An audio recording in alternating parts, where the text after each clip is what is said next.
घरों में रहने वाले कुत्ते नहीं, सड़कों पर घूमने वाले आवारा कुत्तों की भी जानकारी रखी है।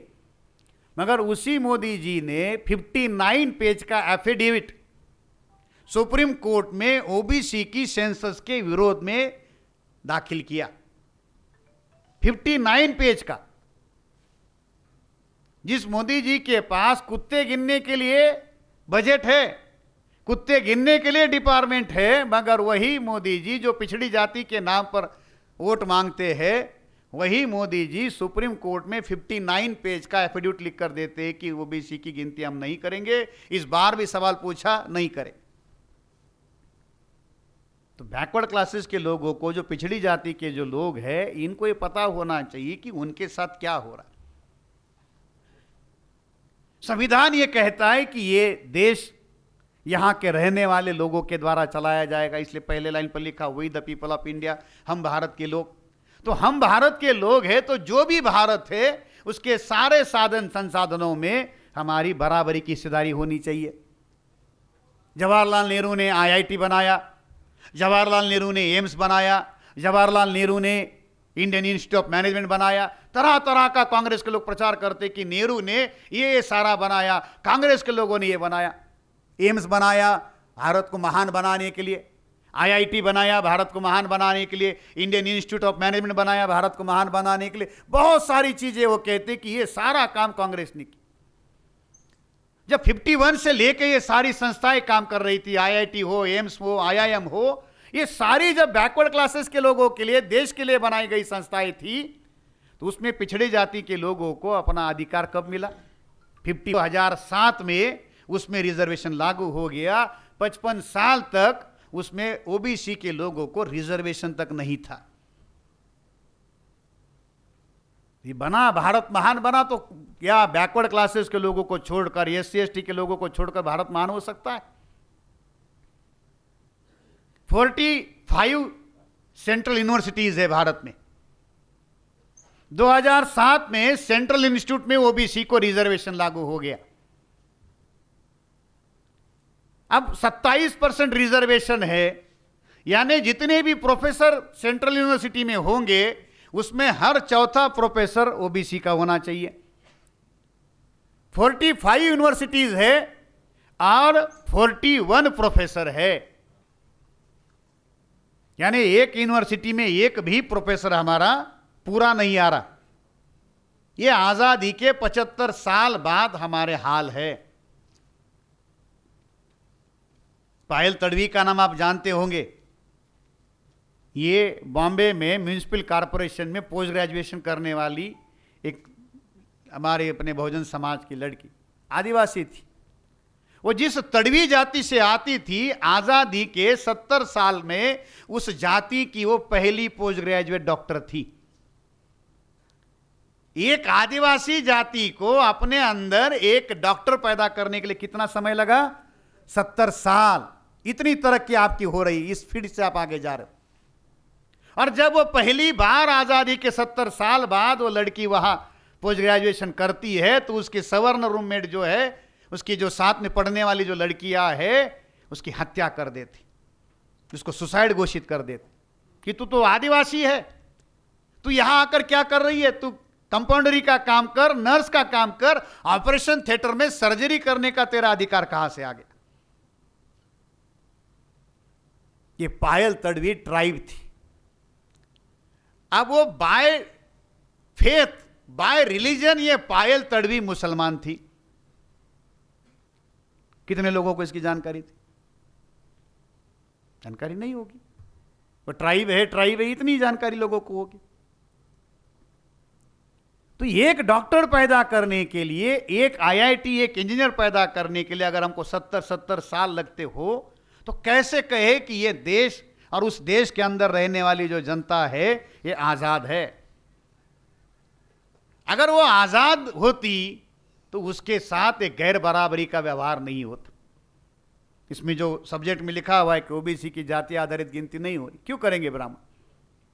इसके लिए ब्राह्मणों ने आजादी का आंदोलन चलाया था क्या कि आपको अधिकार दिए जाए? वो आजादी के नाम पर जो अंग्रेजों के विरोध में जो आंदोलन ब्राह्मणों ने चलाया था, वो कोई पिछड़ी जातियों के लोगों को अधिकार देने के लिए नहीं था। उस समय भी ब्राह्मण राष्ट्रवाद की बात कहते थे, आज भी ब्राह्मण राष्ट्रवाद की बात कहते हैं, मगर राष्ट्रवाद की व्याख्या दोनों समय ब्राह्मणों ने की थी। उस समय ब्राह्मणों ने राष्ट्रवाद की व्याख्या क्या की थी? गुलाम भारत में ब्राह्मणों ने राष्ट्रवाद की व्याख्या की थी अंग्रेजों का विरोध करना। उस समय ब्राह्मणों का राष्ट्रवाद इतना ही सीमित था कि जो अंग्रेजों का विरोध करेगा वह राष्ट्रवादी होगा। और आज आजाद भारत में ब्राह्मणों ने राष्ट्रवाद की व्याख्या बदल दी है। आज जो मुसलमानों का विरोध करेगा वो राष्ट्रवादी है। उस समय अंग्रेजों के विरोध पर राष्ट्रवाद खड़ा था, और आज का राष्ट्रवाद किसके विरोध में खड़ा है? मुसलमानों के विरोध में खड़ा है।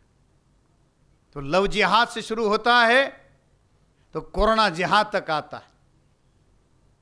मामला लव जिहाद से शुरू हुआ, कोरोना जिहाद में तब्दील हो गया।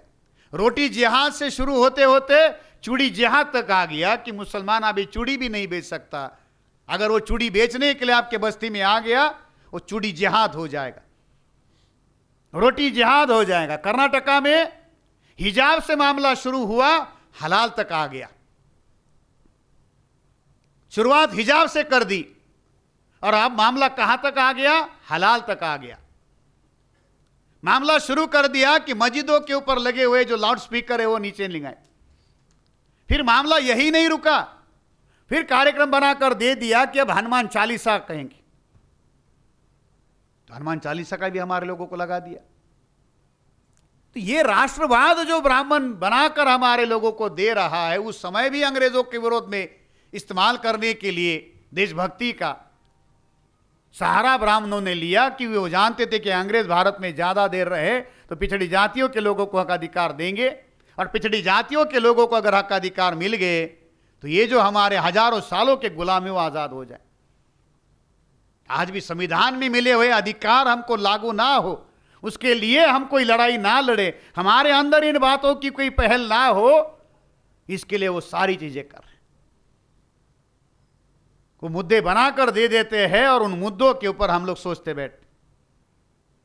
इसलिए ब्राह्मणों का मीडिया आज इस देश में अगर सबसे ज्यादा लोकतंत्र के लिए अगर कोई खतरा है, तो लोकतंत्र के लिए सबसे बड़ा अगर कोई खतरा साथियों आज की स्थिति में है, तो वो सबसे बड़ा खतरा ब्राह्मण बनिया मीडिया के द्वारा निर्माण किया गया। वो आपके किसी भी मौलिक मुद्दे की बात होने नहीं दे रहे। पंजाब में जो जेल है, पंजाब के जेलों में सबसे ज्यादा आप आंकड़े उठाकर देख लो, 81% जो कैदी है वो अंडर ट्रायल है। पंजाब स्टेट के आंकड़े, 81% जो कैदी पंजाब के अंदर जो जेलों में भरे पड़े हुए अंडर ट्रायल है। जेल के अंदर 76% से ज्यादा जो कैदी है वो अंडर ट्रायल है। पुलिस ने उनके ऊपर चार्ज लगाया, कोर्ट ने अभी तक उनके ऊपर लगाया हुआ चार्ज फाइनल नहीं किया, उनकी कोई सजा कोर्ट ने निर्धारित नहीं की, फिर भी वो सालों से जेल में पड़े हुए। सुप्रीम कोर्ट के ऑर्डर है कि जिस केस में या जिस मामले में 7 साल से कम सजा का प्रावधान हो, उसमें अरेस्ट नहीं किया जा सकता। 76% से ज्यादा कैदी अंडर ट्रायल है, और उसमें भी हर तीसरे में से दूसरा SC ST OBC का, पिछड़ी जाति का आदमी। रिजर्वेशन का कोटा आपका सरकारी नौकरियों में फुल नहीं होगा, मगर जेलों में आपका कोटा ओवरफ्लो हो गया है। ये तो जेल जो आबाद हुए हैं ना भारत के, ये मुसलमानों से और हमारे लोगों से भरे पड़े हुए। बंगाल में 27% पॉपुलेशन है मुसलमानों का, और 37% मुसलमान बंगाल के जेल में। जो ममता बनर्जी ये कहती कि मैं बीजेपी को पांव रखने नहीं दूंगी, उसके अपने स्टेट में 1/3 से ज्यादा मुसलमान जेल में बंद है।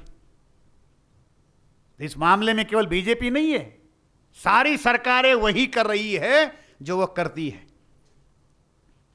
हर दूसरा आदमी बैकवर्ड से 2 साल से लेके 30 साल तक, 31 साल तक जेलों में पड़े हुए। पंजाब में भी वही मामला बहुत तेजी से आगे आ रहा कि जो सिखों के साथ में जो जाति की गई थी, आजादी के समय में भी जो धोखा हुआ, बाद में भी ये लगातार वो धोखा करते रहे, क्योंकि ब्राह्मणों का चरित्र ही धोखे पर खड़ा। ब्राह्मणों का चरित्र ही धोखे पर निर्माण हुआ। इसलिए ब्राह्मणों के साहित्य में, संस्कृत में ईमान शब्द नहीं मिलता। ब्राह्मणों के संस्कृत में ईमान शब्द का कोई अर्थ आपको नहीं मिलेगा, ईमान शब्द नहीं मिलेगा।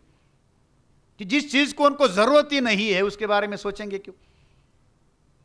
अंग्रेज भी इस बात को मानते थे, इसलिए अंग्रेजों ने लिखकर रखा था कि प्रिवी काउंसिल में ब्राह्मणों को जज ना बनाया जाए, क्योंकि ब्राह्मणों में जुडिशियस कैरेक्टर ही नहीं है। अभी दिल्ली की एक हाईकोर्ट की महिला जज प्रतिभा सिंह एक कार्यक्रम में यह कहती है कि मनुस्मृति ने जितने अधिकार, जितनी प्रतिष्ठा महिलाओं की किसी दूसरे ने नहीं की होगी। सुप्रीम कोर्ट की महिला ये कहती कि मनुस्मृति ने जितने अधिकार दिए हैं वो बहुत बड़ा ग्रंथ है, महिलाओं का सम्मान करने वाला।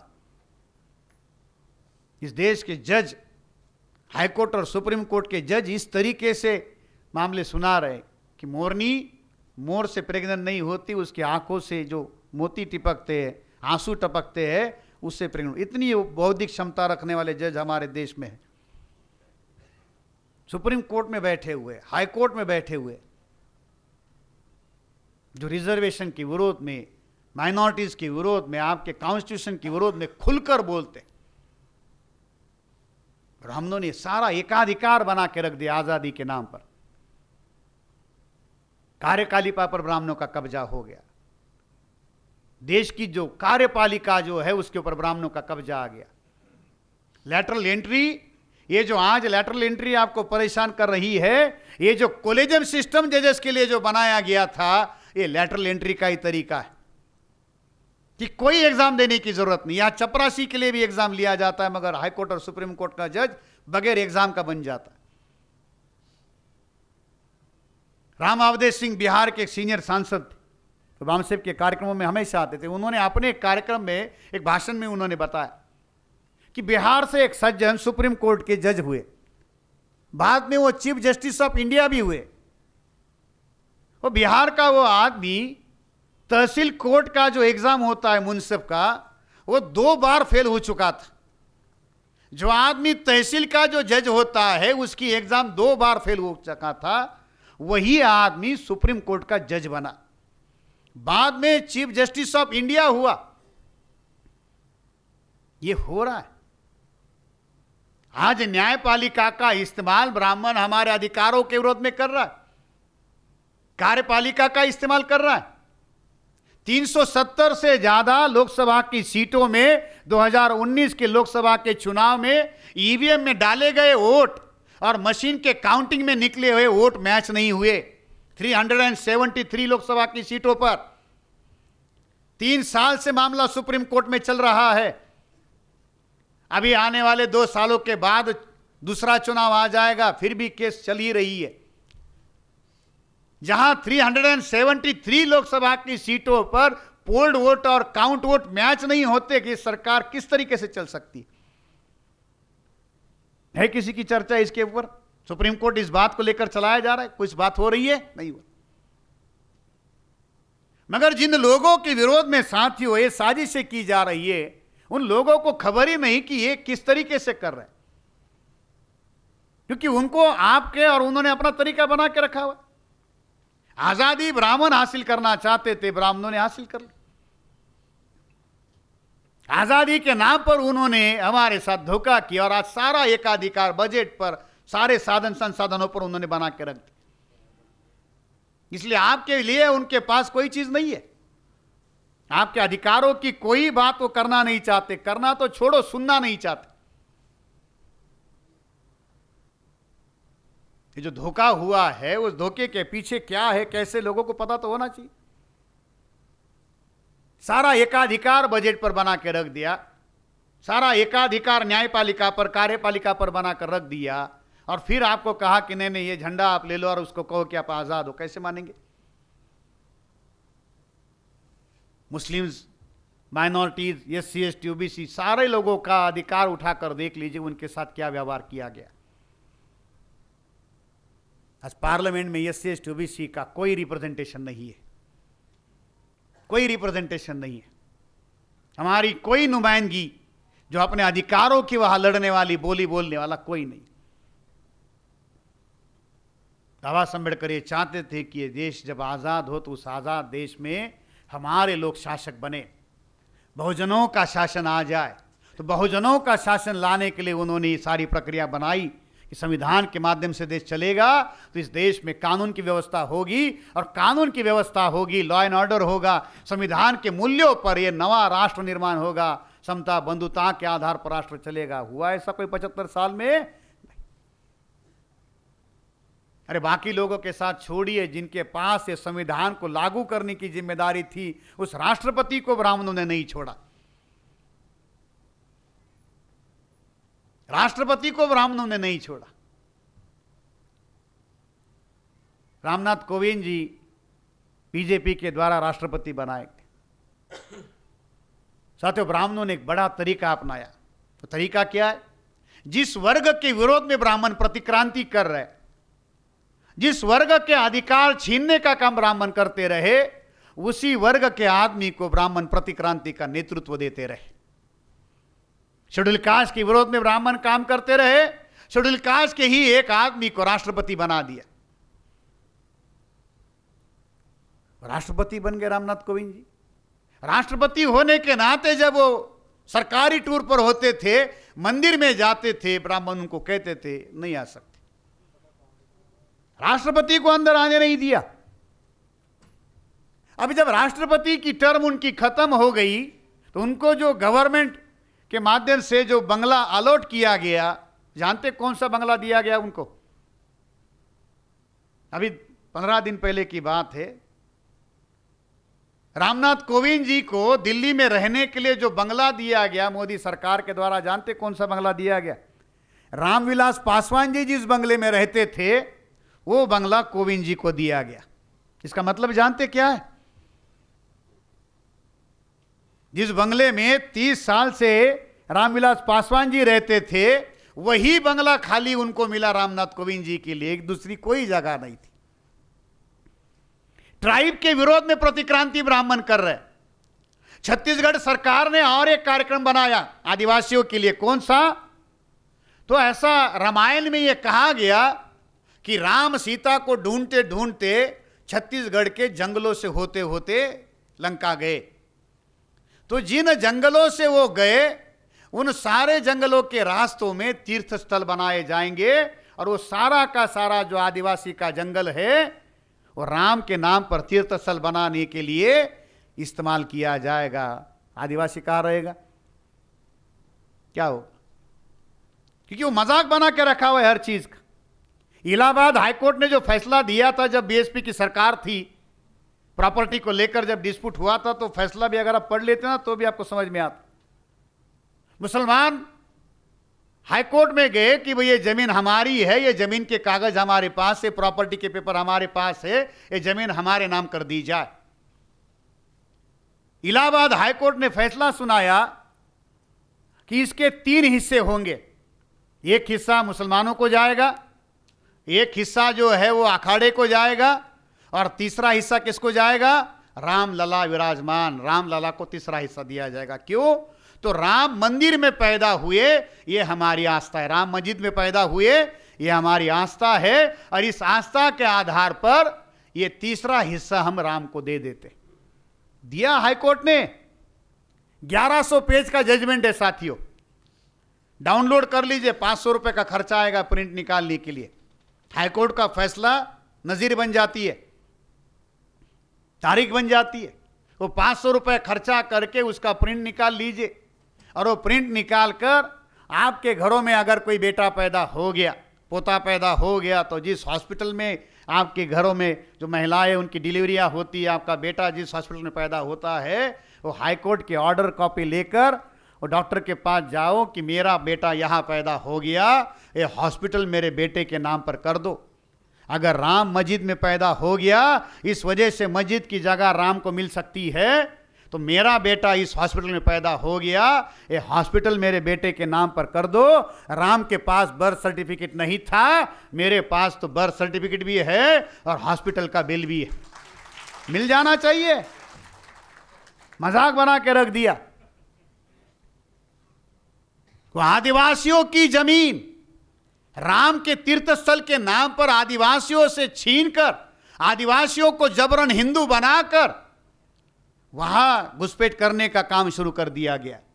और यह काम बीजेपी नहीं कर रही है, ध्यान रख लीजिए, वहां बीजेपी की सरकार नहीं है, यह काम सेकुलर कहने वाली कांग्रेस कर रही है।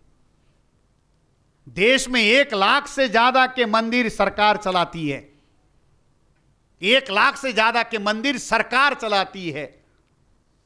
ये सेकुलर कहने वाली जो सरकार है 1 लाख से ज्यादा के मंदिर चलाती। सेंसस के आंकड़े क्यों चाहिए साथियों? 2011 के सेंसस में भारत में 30 लाख से ज्यादा के मंदिर और मस्जिद गिने गए। 24 लाख से ज्यादा हिंदुओं के नाम पर जो मंदिर रखे गए वो 24 लाख से ज्यादा के मंदिर है। 24 लाख से ज्यादा के मंदिर है। तो अगर 100 घर गिने जाए तो 100 घरों में मंदिरों की संख्या और हॉस्पिटल की संख्या और स्कूलों की संख्या अगर ढूंढी जाए तो 2 हॉस्पिटल मिलेंगे, उससे 2 गुना ज्यादा स्कूल मिलेंगे और उससे 5 गुना ज्यादा मंदिर मिलेंगे। ये सरकार ये कर रही है। आदिवासियों के विरोध में प्रतिक्रांति कर रहे हैं तो आदिवासी की एक महिला को राष्ट्रपति बनाया। सिखों के विरोध में जब प्रतिक्रांति हो रही थी तो सरदार को प्रधानमंत्री बना के रखा। 2001 में गोधरा में मुसलमानों के विरोध में प्रतिक्रांति की, एक मुसलमान को देश का राष्ट्रपति बना दिया और कहा देखो हम अगर मुसलमानों के विरोध में होते तो आपके आदमी को राष्ट्रपति बनाते, आपके आदमी को हम प्रधानमंत्री बनाते, आपके आदमी को मुख्यमंत्री बनाते। हमारे लोगों को लगता है हमारा आदमी सत्ता में है, वो सत्ता में उसकी कोई ताकत, उसकी कोई पहुंच है नहीं है। इस वजह से क्या हुआ है, कोई भी समस्या उठाकर देख लीजिए, किसी की कोई मौलिक समस्या का समाधान नहीं हो रहा। चाहे सफाई कर्मी वाले हो, बेरोजगारी के नाम पर जो काम करने वाले स्टूडेंट्स हो, किसके साथ 20-20 साल से आदमी परमानेंट नहीं हो रहा और यहां 4 साल आदमी को पेंशन देने की बात हो रही है। अभी अग्निवीर का सिलसिला केवल अग्निवीर तक नहीं रुकेगा, वो सारा का सारा गवर्नमेंट सेक्टर में लागू हो जाएगा। 75% से ज्यादा गवर्नमेंट सेक्टर साथियों प्राइवेटाइज हो चुका है। 75% से ज्यादा गवर्नमेंट सेक्टर जो है ये प्राइवेट में कन्वर्ट हो चुका है। तो जो आज किसी भी डिपार्टमेंट में आप जाकर देखिए केवल रिटायरमेंट के कार्यक्रम चल रहे, किसी भी डिपार्टमेंट में जाकर देखिए केवल रिटायरमेंट के कार्यक्रम चल रहे, नया कोई रिक्रूटमेंट नहीं। अभी इस साल के ये मानसून सेशन में हो गया, प्रोफेसर साहब सरकार को सवाल पूछा गया कि आप अभी 8वां पे कमीशन लागू करने वाले हो क्या, पूछा गया। सरकार ने जवाब दिया कि नहीं, हम अभी पे कमीशन लागू करने वाले नहीं। 7 पे कमीशन हो गए, 7 फेरों का आपका रिश्ता था, खत्म हो गया। 7 पे कमीशन हो गए, 7 फेरों का आपका रिश्ता था, जन्म जन्म का रिश्ता, वो खत्म हो गया। अब आप आजाद हो गए, अब कोई पे कमीशन नहीं होगा। केवल पे कमीशन की बात नहीं, उसमें और भी दूसरी बातें जोड़ी गई है कि अब सैलरी जो है ये इंसेंटिव बेस की जाए और परफॉर्मेंस बेस इंक्रीमेंट किया जाए। तो सैलरी भी अब इंसेंटिव बेस करने की जैसे कॉर्पोरेट स्ट्रक्चर में होती है उस तरीके से उसको इंसेंटिव बेस की जाए और जो इंक्रीमेंट है ये परफॉर्मेंस बेस के आधार पर की जाए। ये सारा चल रहा है। कर्मचारियों को खबर नहीं, विद्यार्थियों को खबर नहीं, हमारे महिलाओं को खबर नहीं कि उनके साथ कितनी एट्रोसिटीज हो रही है। ये सारे राम राज में धुन में खो गए। ब्राह्मण हमारी बस्ती में आकर लगातार प्रचार कर रहा है कि हिंदू राष्ट्र बनेगा, हिंदू राष्ट्र बनेगा, हिंदू राष्ट्र बनेगा। और इस हिंदू राष्ट्र की हवा ब्राह्मण खड़ा कर रहे कि संविधान बनकर तैयार हो गया है, अब हिंदू राष्ट्र बनेगा, हिंदू राष्ट्र भारत में लागू होगा। और SC ST BC के लोग ये मानकर चल रहे कि हिंदू का राष्ट्र मतलब हमारा राष्ट्र। हिंदू के राष्ट्र के नाम पर SC ST BC के लोगों के अंदर भ्रम डाला जा रहा है कि हिंदू के राष्ट्र के नाम पर उनका राष्ट्र निर्माण होगा। नहीं साथियों, 3 साल हो गए 370 की धारा को खत्म करके, 3 साल खत्म हो गए। क्या फर्क पड़ा SC ST OBC के लोगों के अंदर? जानते 370 को खारिज करने के लिए बीजेपी के द्वारा किनका सहारा लिया गया? कश्मीर में फंसे हुए शेड्यूल कास्ट के लोगों का मामला उठाया गया। वहां फंसे पड़े हुए सफाई कर्मचारी के जो हमारे लोग हैं, उन जातियों के लोगों का हवाला दिया गया कि उनके साथ वहां गैर बराबरी होती है, उनको पढ़ने का मौका नहीं मिलता, उनको अच्छी नौकरियां नहीं मिलती, वहां एक संविधान अलग है, इसकी वजह से वो नौकरियां करने लायक नहीं है। ये हवाला देकर 370 रद्द करवाया गया। क्या हुआ? एक तरफ मोदी जी जब कुंभ का महाकुंभ होता है, वहां सफाई करने वाले जातियों के जो वहां काम करने वाले जो 8-9 बंदे उठा लेते और उनके पांव मोदी जी अपने हाथों से धोते। एक तरफ मोदी जी कुंभ में सफाई कर्मियों के पांव धोते और उसी उत्तर प्रदेश में उनकी पुलिस उसी समाज की बेटी मनीषा को रात में 1:30-2 बजे पेट्रोल डालकर जला देती है। और मोदी जी क्या कर रहे हैं? वहां जाकर सफाई करने वाले लोगों के पांव धोने का काम कर रहे कि नहीं नहीं, ये महान लोग हैं, सेवक लोग हैं, इन्होंने इतनी सेवा की। और उनकी ही बेटी को, हमारी अपनी बेटी को दिन मतलब रात के अंधेरे में पेट्रोल डालकर जला देते। ये सारा वो ड्रामा कर रहा है। हिंदू के नाम पर SC ST OBC के साथ में ये धोखा हो रहा है। ब्राह्मण SC ST OBC के लोगों को मुसलमानों के विरोध में खड़ा करने के लिए लगातार मुस्लिम द्वेष की धारणा पैदा करने का काम करते रहता है। मॉब लिंचिंग की घटनाएं हो या लव जिहाद से लेके वो सारे मामले खड़े कर दिए गए हो, ध्यान रख लीजिए ये सारे मामले मुसलमानों से शुरू होते हैं, मगर ये निशाना मुसलमान नहीं है, इसका निशाना SC ST OBC के लोग हैं। जनगणना नहीं, बजट नहीं, आरक्षण नहीं, अधिकार नहीं, नौकरियां नहीं, वो सारे आपके अधिकार छीनने के काम में लगे हैं। और जिनके अधिकार छीने जा रहे हैं उसका ध्यान उस तरफ ना जाए, इसके लिए उसको मुसलमानों के विरोध में खड़ा करने का काम करते रहते। ये जो धार्मिक ध्रुवीकरण ब्राह्मण करना चाहता है, वो क्यों करना चाहता है? क्योंकि धार्मिक ध्रुवीकरण का फायदा केवल और केवल साथियों ब्राह्मण को मिलता है। इसलिए वो ईसाइयों के विरोध में, सिखों के विरोध में, लिंगायतों के विरोध में, जैनों के विरोध में, जितने भी मानवतावादी धर्म है वो सारे के सारे मानवतावादी धर्म के विरोध में ब्राह्मण लगातार साजिश करते रहते। गुरु ग्रंथ साहब की भी बेअदबी का मामला ब्राह्मणों के द्वारा किया गया। हर वो चीज जो इस देश की समानता को, भाईचारे को तोड़ने वाली जो बात है, आप उसकी जड़ में जाकर देखो, ब्राह्मण नहीं मिलेगा। अभी बॉम्बे में एक लड़के ने एफिडेविट दे दिया कि ये सारे ब्लास्ट इन्होंने कर दिए, मैं सबूत हूं कि ये कैसे हुआ, किसने ट्रेनिंग किया, क्या किया, इसका सारा रिकॉर्ड उसने दिया। उसने जो एफिडेविट दिया वो 2003 में, और उसके बाद में जो इंक्वायरी की गई उसके सारे ATS के जो चार्जशीट है उसके साथ मैच होता है। उसके बावजूद भी पुलिस कार्रवाई नहीं कर रही, मीडिया खामोश है। क्योंकि ब्राह्मण जब संकट में आता है तो राष्ट्रवादी बन जाता है। ब्राह्मण संकट में आ जाता है और देशभक्ति का सहारा लेता है, तरह तरह के ड्रामे वो खड़ा कर देता है। इसलिए साथियों, आज इस देश में ये संकट जो ब्राह्मणों के द्वारा खड़ा किया गया है, लोकतंत्र की हत्या कर दी गई है, आजादी की हत्या कर दी गई है, लोकतंत्र और आजादी का मामला खत्म कर दिया गया। आप सोचोगे कि भाई चुनाव के माध्यम से आप कुछ परिवर्तन करने लायक रहोगे, ब्राह्मणों ने वो भी विकल्प खत्म कर दिया। मामला अब केवल EVM तक नहीं रहा। चुनाव में केवल ब्राह्मण अभी EVM का मामला इस्तेमाल करके चुनाव जीतते थे, उससे आगे ब्राह्मण चले गए।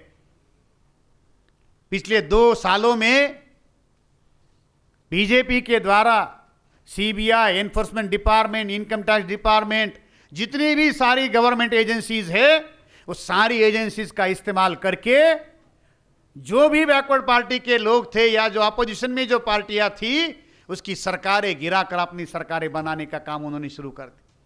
महाराष्ट्र में शिवसेना के 40 MLA खरीदने का काम हुआ।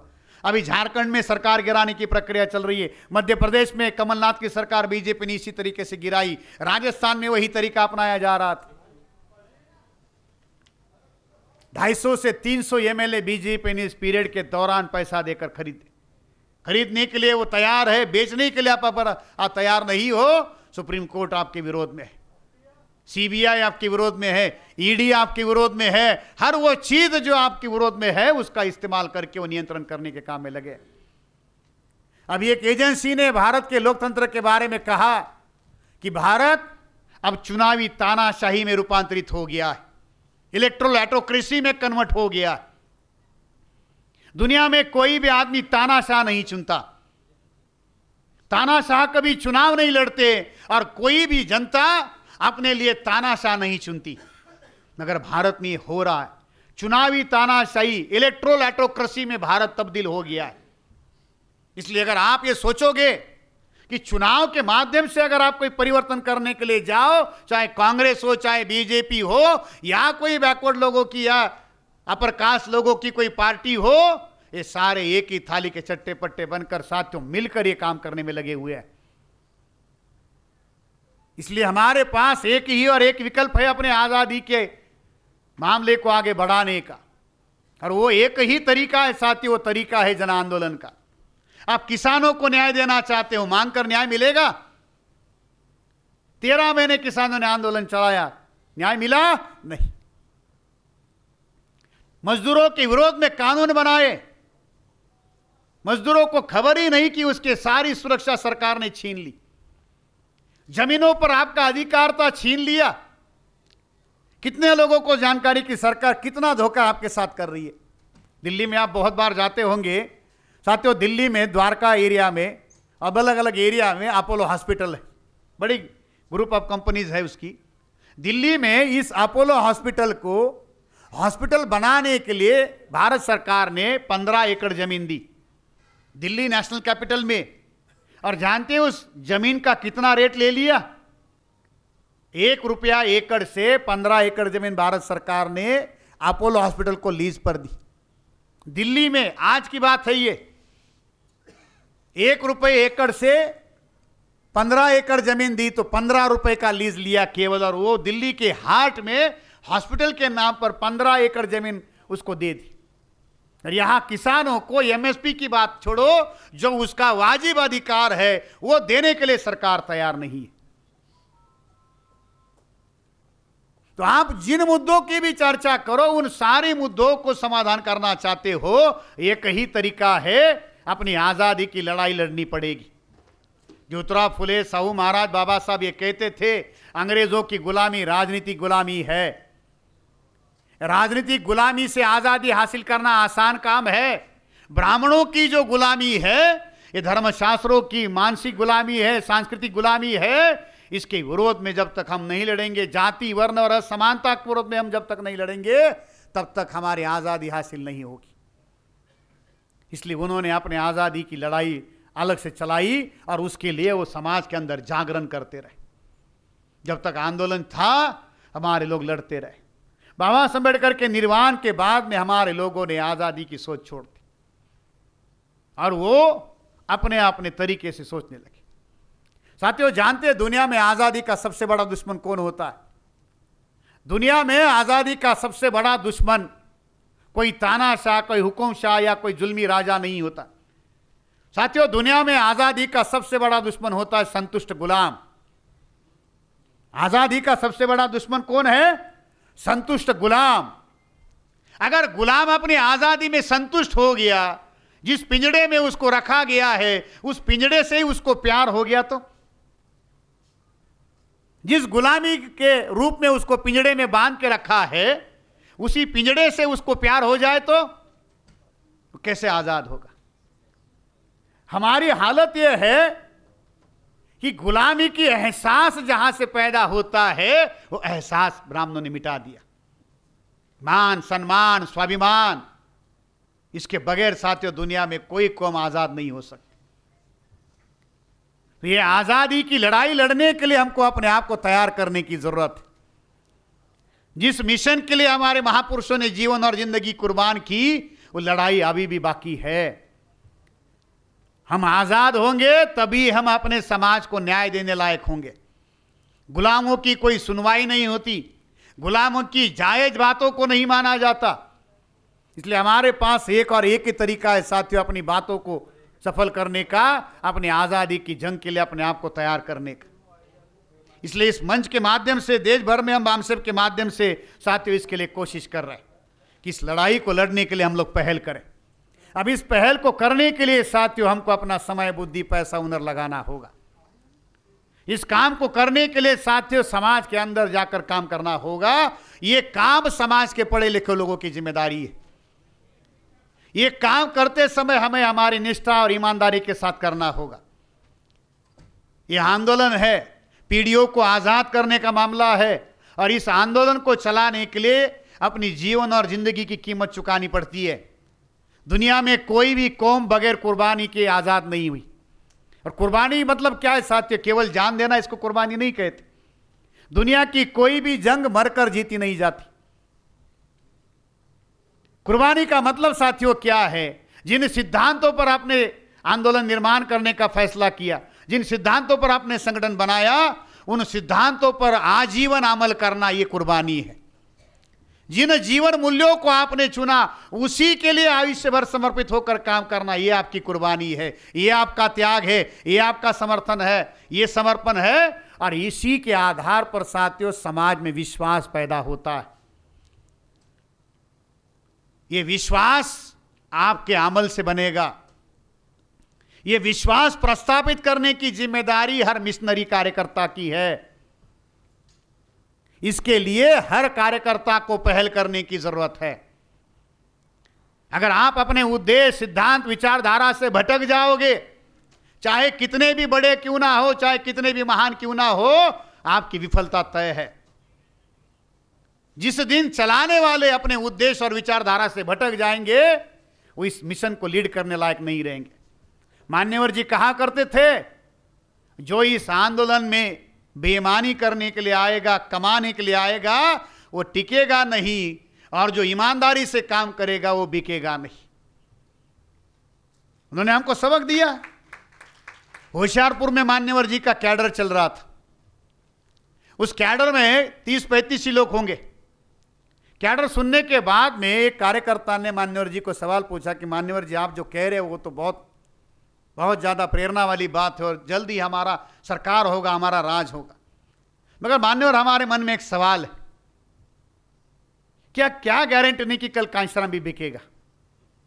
कांशीराम जी के मुंह पर यह सवाल पूछा गया था कि क्या गारंटी नहीं कि कल कांशीराम भी बिकेगा? तो कांशीराम जी ने इसका जवाब दिया, बिल्कुल। और कांशीराम की जब बिकने की बारी आएगी, कोई सस्ता सौदा नहीं करेगा, राष्ट्रपति से नीचे वो अपने आप को नहीं रखे। मान्यवर को राष्ट्रपति पद का भी ऑफर आया। फिर असली सवाल का जवाब देते हुए मान्यवर कांशीराम जी ने कहा, अगर जिस दिन इस आंदोलन से कोई गलत बात होती है, अगर कांशीराम बिकता है तो क्या करो? मक्खन में पड़े बाल की तरह उसको उठाकर बाहर फेंक दो, और ये कारवा आप लोग आगे लेकर चलो।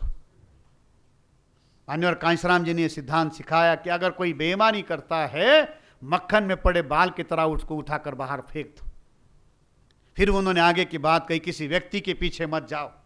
व्यक्ति बिक सकता है, व्यक्ति छोड़ सकता है, व्यक्ति मर सकता है, व्यक्ति बिक सकता है, व्यक्ति छोड़ सकता है, व्यक्ति मर सकता है। अगर किसी के पीछे जाना है, विचार के पीछे जाओ, और विचार ही समाज में प्रस्थापित करने के लिए अपनी ताकत लगाओ।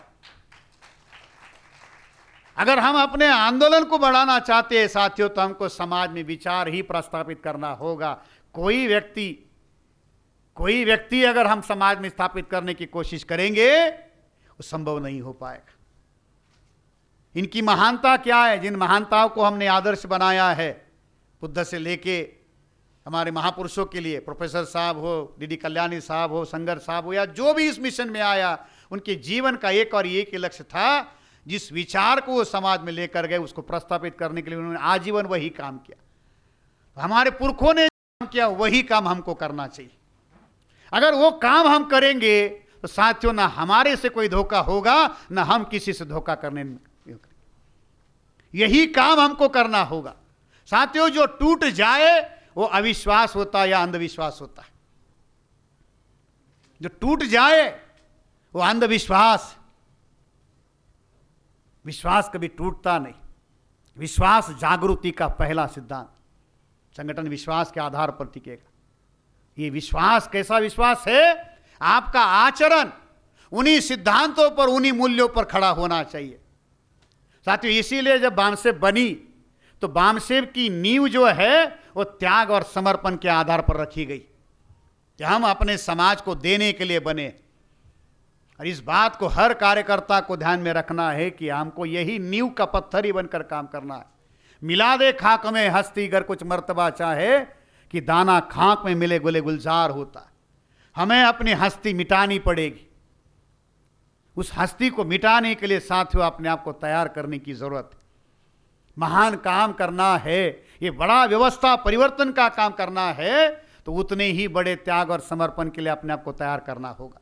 इसलिए हमने विषय बनाया कार्यकर्ताओं के लिए, समाज के सारी संगठनों के लिए, समाज के सारे लोगों के लिए, कि विद्वेष विचारधारा और सिद्धांतों पर ही दृढ़ संकल्पित व्यवहार करना होगा। वही हमारी मुक्ति का साधन बनेगा।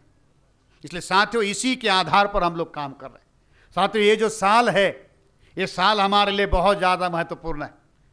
24 सितंबर 1873 को राष्ट्रपिता ज्योतिराव फुले जी के द्वारा सत्यशोधक समाज की स्थापना हुई थी।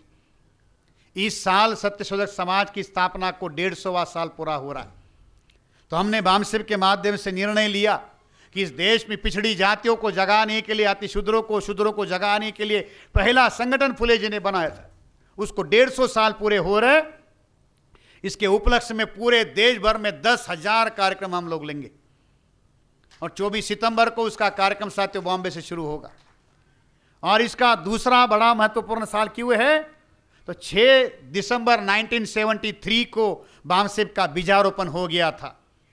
तो ये जो साल है बामसेब के बीजारोपण का 50वां साल है। तो ये बामसेब का स्वर्ण महोत्सवी वर्ष रहेगा। इस स्वर्ण महोत्सवी वर्ष में 7 दिसंबर 2022 से 6 दिसंबर 2023 तक पूरे देश भर में बामसेब के माध्यम से 10,000 कार्यक्रम हम लोग लगाएंगे। और जितने भी बामसेब के हमारे मिशनरी साथी थे जिन्होंने इस कारवा के लिए अपने जीवन और जिंदगी का समय लगाया, उन सबको सत्सम्मान हम उनके कार्य को, उनके मिशन के समर्पण को याद करेंगे और इस कारवा को आगे बढ़ाने का काम करेंगे। बाबा साहब अम्बेडकर के निर्वाण के बाद में कोई संगठन लगातार 50 साल एक निश्चित उद्देश्य, निश्चित विचारधारा, कार्यक्रम लेकर काम करता हो, वो साथियों हम गर्व के साथ कह सकते हैं कि वो बामसेब है। और हम ये गर्व क्यों कर रहे हैं, क्योंकि हम उस मिशन को आगे बढ़ाने के लिए, उस धरोहर को आगे बढ़ाने के लिए काम कर रहे हैं। ये काम हमारे पुरखों ने किया और हम ये मानते हैं कि इस काम को करने वाले हम लोग पहले नहीं, हमारे पहले भी बहुत लोगों ने किया और हमारे आने वाली पीढ़ियों को भी ये करना होगा। क्योंकि ये कारवा तब तक करना होगा जब तक इस देश में संपूर्ण क्रांति नहीं होती। जो सामाजिक क्रांति जो हमारे महापुरुष चाहते थे वो नहीं होती, तब तक इस क्रांति को करने के लिए हमें अपने आप को समर्पित भाव से करना होगा। इस काम को करने के लिए आप लोग पहल करोगे। पंजाब उसी एक मिशन की बहुत बड़ी धरोहर है। ये क्रांति की भूमि है और इस क्रांति के भूमि के माध्यम से साथियों ये आंदोलन पूरे देश भर में फैला भी है। तो आज इस अधिवेशन के माध्यम से साथियों मैं आप सभी साथियों को ये जो कारवा हम लोग आगे बढ़ाना चाहते बामसेब के माध्यम से, उसके लिए आप लोगों को आह्वान करते कि इस मिशन को आगे बढ़ाने के लिए अपना समय, बुद्धि, पैसा, हुनर लगाकर अपनी आज़ादी हासिल करने के लिए पहल करनी होगी। इसके लिए आप लोग कोशिश करें, क्योंकि आज़ादी से बड़ा कोई लक्ष्य नहीं हो सकता, आज़ादी से बड़ा कोई जुनून नहीं हो सकता। उसके लिए आप लोग पहल करेंगे। इस आशा और विश्वास के साथ साथियों मैं अपनी बात यहाँ ख़त्म करता हूँ। आप लोगों ने सुना, इसके लिए आभारी। और आज का ये कार्यक्रम साथियों हमारे एक मिशनरी साथी है जो अपना क्रांति टीवी चलाते, उनके माध्यम से इसको चलाया जा रहा है, तो हम उनका भी आभार प्रदर्शन करते हैं। उनकी भी हम शुक्रिया अदा करते हैं कि ये मीडिया आगे बढ़ाने के लिए वो कोशिश कर रहे हैं। आप सभी साथियों ने इस बात को सुना, इसके लिए आप सभी का आभार। जो साथी इस कार्यक्रम को सफल करने के लिए अपना समय दिया, उन सभी साथियों का मैं शुक्रिया अदा करता हूँ। धन्यवाद। जय मूल निवासी, जय भारत।